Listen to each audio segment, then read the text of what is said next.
வணக்கம் நண்பர்களே. America India மேல போட்டிருக்க 50% டாரிஃப் தான் இன்னைக்கு உலகம் முழுக்க பேச்சா இருக்குது. இந்த 50% டாரிஃப்ன்றது இந்தியாவுக்கு ஒரு மிகப்பெரிய ஒரு பிரச்சனை. இந்த பிரச்சனையிலிருந்து வெற்றிகரமா மீண்டு வர்றதுக்கான ஒரு புதிய ஒரு வழியை தான் இந்தியா நோக்கி போயிட்டு இருக்கு. ஒரு அருமையான ஒரு ஆயுதத்தை கையில எடுத்திருக்காங்க. நிச்சயமா இது மட்டும் வெற்றி அடைஞ்சிச்சுன்னா உலக நம்பர் 1 கண்ட்ரின்றது அமெரிக்காவா நிச்சயமா இருக்க முடியாது. அதற்கான ஒரு வழியை நோக்கி தான் இந்தியா போயிட்டு இருக்கு. அது என்ன வழி, எப்படி செய்ய போறாங்கிற விஷயத்த டீட்டெயிலா அந்த வீடியோல பார்க்கலாம். வீடியோக்குள்ள போறதுக்கு முன்னாடி இது போன்ற உலக செய்திகள், அதிமுக்கியமான செய்திகள் உங்களுக்கு டெய்லி தெரியணும்னு நீங்க நினைச்சீங்கன்னா நம்மளுடைய சரண்ஸ் குளோபல் சேனலை சப்ஸ்கிரைப் பண்ணுங்க. வாங்க வீடியோக்குள்ள போகலாம்.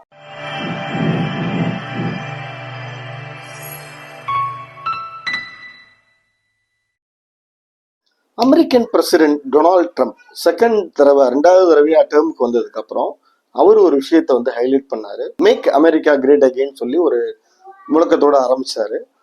அவரோட கான்செப்ட் என்னன்னு கேட்டீங்கன்னா, வெளிநாடுகள்ல இருக்கக்கூடிய அமெரிக்க கம்பெனிகளோட ஃபேக்டரிய மறுபடியும் அமெரிக்காவுக்கு கொண்டு வரணும். ஸோ இதனால அமெரிக்கர்களுக்கு நிறைய வேலை கிடைக்கும், அமெரிக்காவோட பொருளாதாரமும் உயரும்ன்றது அவரோட நம்பிக்கை. ஸோ அதுக்காக உலகத்துல இருக்கிற எல்லா நாடுகள் மேலேயும் சகட்டு மேனிக்கு இஷ்டத்துக்கு டாக்ஸை ஏத்தினாரு. அது மாதிரி இந்தியாவுக்கு 25% டாரிஃப்ன்றதை ஃபிக்ஸ் பண்ணாரு. ஆனா என்ன பிரச்சனைன்னு கேட்டீங்கன்னா, அதோட அவர் நிக்கல. மறுபடியும் இந்தியா ரஷ்யா கிட்ட இருந்து ரொம்ப கம்மியான ரேட்ல க்ரூட் ஆயில் வாங்குறீங்க, கம்மியான ரேட்ல வாங்கின க்ரூட் ஆயிலை அதை பியூரிஃபை பண்ணி ரொம்ப அதிகமான ரேட்டுக்கு யூரோப்பியன் கண்ட்ரிஸுக்கும் மற்ற அதர் கண்ட்ரிஸுக்கும் நீங்க சேல் பண்ணி நிறைய லாபம் பாக்குறீங்க. இந்தியா நிறைய லாபம் சம்பாதிச்சிட்டு இருக்கு. ஸோ இதனால என்ன ஆகுதுன்னா, ரஷ்யாவுக்கு இன்டைரக்டா ஃபண்டிங் நிறைய ஃபினான்சியலா அவங்க எந்த பிரச்சனையும் இல்லாம இந்த உக்ரைன் ரஷ்யா வார கண்டினியூ பண்றாங்க. ஸோ உக்ரைன் ரஷ்யா வார் கண்டினியூ ஆகிறதுக்கு இந்தியா ரஷ்யா கிட்ட க்ரூட் ஆயில் வாங்குறது தான் காரணம் அப்படின்ற ஒரு ஆர்கியூமெண்ட்டை வச்சு அதுக்கு பெனால்ட்டியா இன்னும் ஒரு 25% நான் உங்களுக்கு டாரிஃப் ஃபிக்ஸ் பண்றேன்.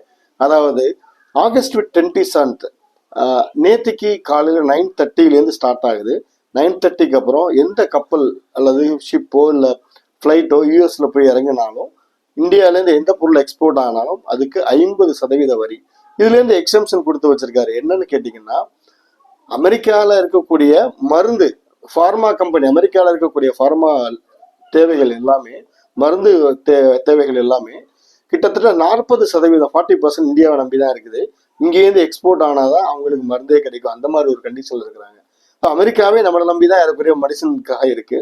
ஸோ இதனால மெடிசனுக்கு 0% டாக்ஸ் ஃபிக்ஸ் பண்ணிட்டாரு. அதே மாதிரி எலக்ட்ரானிக்ஸ் பொருட்கள், எலக்ட்ரானிக்ஸ்னா மொபைல் ஆக்சசரிஸ் இதுல வரும். மெயினா ஆப்பிள்ன்ற ஒட்ட கம்பெனிக்காக அவர் என்ன பண்ணியிருக்காரு, அதோட டாக்ஸ் பர்சன்டேஜும் எலக்ட்ரானிக்ஸ் பொருள் டாக்ஸ் பர்சன்டேஜ் 0 ஃபிக்ஸ் பண்ணியிருக்காரு. ஸோ அவங்களுக்கு எதெல்லாம் முக்கியமான விஷயமோ, அவங்க மக்கள் பாதிக்கப்படுவாங்களோ அதுக்கு மட்டும் டாக்ஸை கம்மி பண்ணிட்டு மீதி எல்லாத்துக்கும் கண்டமேனிக்கு இஷ்டத்துக்கு ஏற்றி வச்சுட்டாரு. இதுதான் இப்ப இருக்கிற பிரச்சனை. இந்தியா என்ன சொல்றாங்கன்னா, 2022 ஆக்சுவலா வேர்ல்டு ஆயில் மார்க்கெட்ல மிகப்பெரிய ஒரு பூம் வந்துச்சு, பிரைஸ் ஹைக் வந்துச்சு. அப்ப அதை ஸ்டெபிலைஸ் பண்றதுக்காக இதே அமெரிக்கா தான் இந்தியா கிட்ட, நீங்க வேணா ரஷ்யா கிட்ட ஆயில் வேணா கம்மியான ரேட்ல வாங்கிக்கோங்க, ஸோ இதனால இன்டர்நேஷனல் லெவல்ல ஆயிலோட பிரைஸ், க்ரூட் ஆயிலோட பிரைஸ் ஒரு ஸ்டெபிலைஸ் ஆகுன்ற மாதிரி அவங்க கொடுத்த யோசனை தான் அது. அதை நாங்க இன்னைய வரைக்கும் ஃபாலோ பண்ணிட்டு இருக்கோம். ஆனா இப்போ அவங்களுக்கு திடீர்னு ஞானோதயம் வந்திருக்கு. ரஷ்யா கிட்ட நாங்க இந்தியா ஆயில் வாங்குறதுனாலதான் இந்த ரஷ்யா யுக்ரைன் போரே நடக்குதுன்னு சொல்லி புதுசா கதை சொல்றாங்க. ஆனா உண்மையான விஷயம் அது கிடையாது. அமெரிக்கால விளைகிற ஏராளமான விவசாய பொருட்களை, அதாவது கார்ன் மற்றும் சோயாபீன்ஸ் போன்ற விவசாய பொருட்களை இந்தியன் மார்க்கெட்டை ஓபன் பண்ணி விடுங்க, நாங்க இங்க கொண்டு கொட்டுறோன்றதா அவங்களோட மறைமுகமான கண்டிஷனா இருக்குது. ஆனா அமெரிக்காவில் விவசாயம் பண்றது எல்லாமே பெரிய பெரிய பெரிய கார்பரேட் முதலைகள். ஆனா இந்தியாவில் விவசாயம் பண்றது யாரு? ஏழை விவசாயிகள். ஸோ அந்த கார்பரேட் முதலைகள் இந்தியாவில் இருக்கக்கூடிய ஏழை விவசாயிகளோட போட்டி போட முடியுமா? ஸோ அவங்க கொடுக்குற ரேட்டை விட கம்மி அவங்களால தர முடியுமா?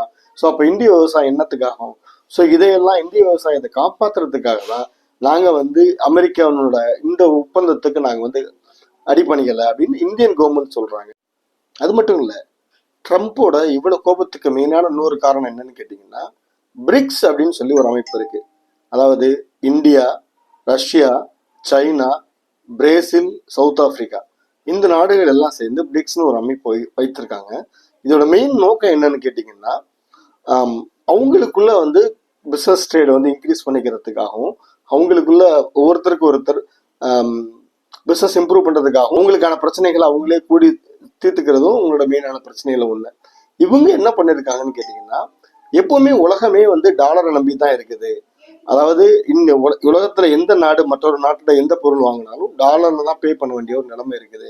ஃபார் எக்ஸாம்பிள், இந்தியா வந்து இப்போ சவுதி அரேபியா மற்றும் அரேபிய கண்ட்ரீஸ்ல இருந்து பெட்ரோல் வாங்குறப்போ டாலர்ல தான் நம்ம வந்து பே பண்ண வேண்டிய அவசியம் இருந்தது.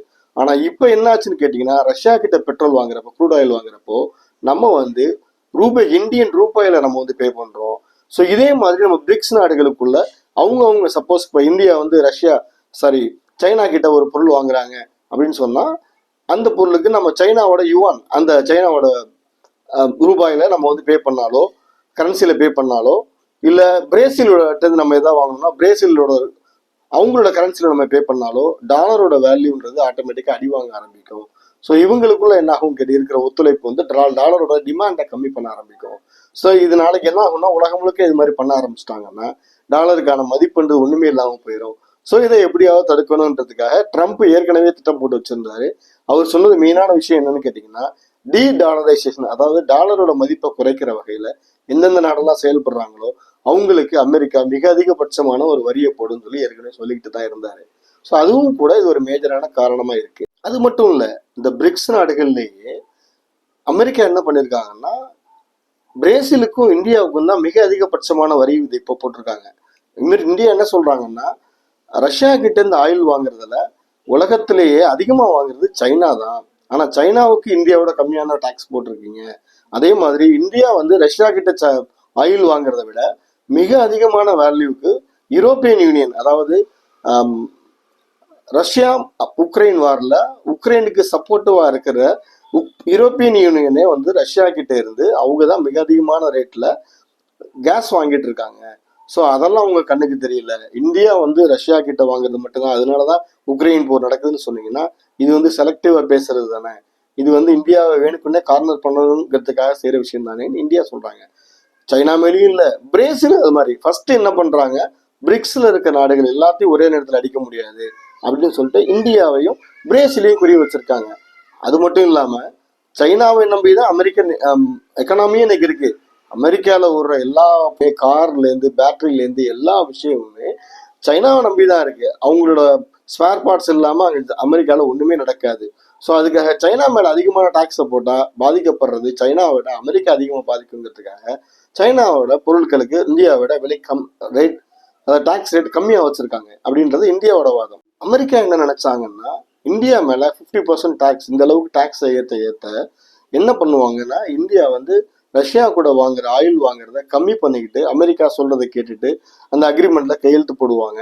அமெரிக்காவில் விளையிற விவசாய பொருட்கள்லாம் இந்தியாவுக்குள்ள அனுமதிக்கிறதுக்கு கையெழுத்து ஒத்துக்குவாங்கன்னு அவங்களோட நினைப்பு. ஆனா இந்தியா என்ன ஸ்ட்ராங்கா இன்னை வரைக்கும் என்ன சொல்றாங்கன்னு கேட்டீங்கன்னா, நாங்க உலகத்துல எந்த ரேட்ல எங்க கம்மியான ரேட்ல கிடைக்குதோ எங்க மக்களுக்காக அந்த இடத்துல நாங்க க்ரூட் ஆயில் வாங்குவோம். ரஷ்யான்னு அது கூட கிடையாது, எந்த நாடா இருந்தாலும் சரி எங்க குறைவா கிடைக்குதோ அந்த இடத்துல எங்க நாட்டுக்காக நாங்க வாங்க போறோம். அமெரிக்கா எங்களை கட்டுப்படுத்த முடியாதுன்னு இந்தியா ரொம்ப ஸ்ட்ராங்கா சொல்றாங்க. இது அமெரிக்காவுக்கு மிகப்பெரிய ஒரு செட்பேக்கா இருக்குது. இப்ப இந்தியா என்ன பண்றாங்கன்னு கேட்டீங்கன்னா, நம்மள்ட்ட தான் ஏற்கனவே ஒரு அமைப்பு இருக்குது, பிரிக்ஸ்ன்ற அமைப்பு, இதை ஸ்ட்ராங் பண்ணுவோம்னு சொல்லிட்டு ரஷ்யா என்ன சொல்றாங்க இந்தியா கிட்ட, நீங்க அமெரிக்கா உங்க மேல டாக்ஸ் போட்டா என்ன, அங்க அனுப்புற பொருளை ரஷ்யாவுக்கு அனுப்புங்க, நாங்க வாங்கிக்கிறோம், இந்த கவர்மெண்ட் சார்பா நாங்க வாங்கிக்கிறோம் அப்படின்னு ரஷ்யா இந்தியாவுக்கு சப்போர்ட்டா சொல்றாங்க. அதே நேரத்துல நீங்க இப்படி கொஞ்சம் நினைச்சு பாருங்க, இந்தியா உலகின் மிகப்பெரியதொரு பரப்பளவு உள்ள நாடுகள், இந்தியா, சைனா, ரஷ்யா. உலகின் மிகப்பெரிய பாப்புலேஷன் உள்ள நாடுகள் இந்தியா, சைனா. ஸோ இவ்வளவு பெரிய கன்சியூமர்ஸ் இங்கே தான் இருக்கிறாங்க. உலகின் ஏறக்குறைய ஒரு 30-40% கன்சியூமர்ஸ் இங்கே தான் இருக்கிறாங்க. பாப்புலேஷன் இங்கே தான் இருக்குது. அதாவது இந்த அமைப்பு ஒன்று சேர்ந்துச்சுன்னா அமெரிக்காவோட இருக்கக்கூடிய நேட்டோ கண்ட்ரிகளை விட வலிமையான ஒரு அமைப்பா இருக்குன்றது மக்களோட நம்பிக்கை. இந்த அமைப்பு மட்டும் ஸ்ட்ராங்கா இருந்துச்சுன்னா அமெரிக்கா கண்ணில் விரலை விட்டு நிச்சயம் ஆட்ட முடியும் நம்மளால. என்ன காரணம்னு கேட்டீங்கன்னா, இவங்களுக்குள்ள பிசினஸ் நடக்க போறது. இந்தியா வந்து ரஷ்யாவில் ஆயில் வாங்கினா இப்போ இந்தியன் ருப்பியில பே பண்ற மாதிரி சைனா இந்தியா கிட்ட பொருள் வாங்குறப்போ அவங்களோட யுவான்ல பே பண்ணுவாங்க. நம்ம என்ன பண்ணுவோம், சைனா கிட்ட பொருள் வாங்குறப்போ ரூபாயில பே பண்ணுவோம். ஸோ அதே மாதிரி பிரேசில் மற்ற உறுப்பு நாடுகளுக்கு இந்த மாதிரி அவங்களுக்குள்ள அவங்க ரூபாயில பிசினஸ் பண்ணும்போது டாலரோட மதிப்பு ஆல்மோஸ்ட் கொஞ்சம் கொஞ்சமா இறங்கி தரைமட்டத்துக்கு வந்துடும். ஸோ டாலரோட டாமினன்ஸ்ன்றது வேர்ல்டு எக்கானமில இல்லாமலேயே கூட போக வாய்ப்பு இருக்கு.